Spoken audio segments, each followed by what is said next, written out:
Tyler start hakem emrinde. Start verildi. Toplu bir çıkış oldu. Dışarıdan gelen bir numaralı Just Bleu liderliği alırken farkı da bir anda 3,5-4 boya kadar çıkartıyor.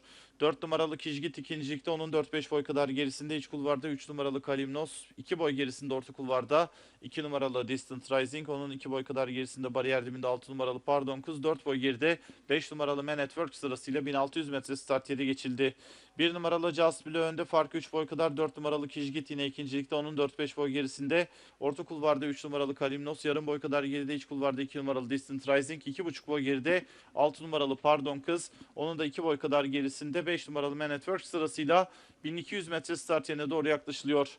1 numaralı Just Bleu koşu lideri, 4 boy gerisinde 4 numaralı Kijgit, onun 4 boy gerisinde orta kulvarda 3 numaralı Kalimnos, hemen içinde 2 numaralı Distant Rising, daha sonra Pardon Kız ve dışında 5 numaralı Man at Work sırasıyla son 1000 metreye yaklaşıyor. Farklar biraz azaldı, 2 boy farkla 1 numaralı Just Bleu liderliğini koruyor. 4 numaralı Kijgit ikincilikte, onun sağrısında iç kulvara 2 numaralı Distant Rising, yarım boy gerisinde orta kulvara 3 numaralı Kalimnos geldi. 2 boy gerilerinde orta kulvarda 5 numaralı Man at Work, hemen içinde 6 numaralı Pardon Kız sırasıyla son viraja doğru yaklaşılıyor. Koşun lideri 1 numaralı Just Bleu, 1 boy geride orta kulvarda 4 numaralı Kijgit var, onun 2 boy gerisinde. İç kulvarda 2 numaralı Distant Rising, hemen dışında 3 numaralı Kalimnos, 2,5-3 boy geride 5 numaralı Man at Work, içinde 6 numaralı Pardon Kız sırasıyla viraj dönüldü.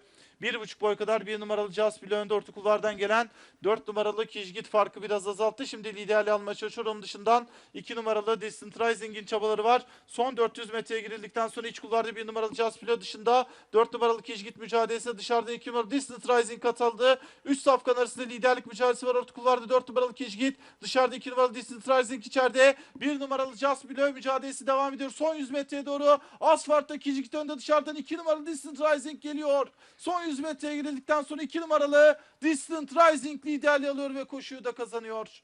4 numaralı Kijgit ikinci, 1 numaralı Just Bleu üçüncü, 3 numaralı Kalimnos da dördüncü oldu. 2 numaralı Distant Rising Ayhan Kurşun'la 5. koşuyu kazandı.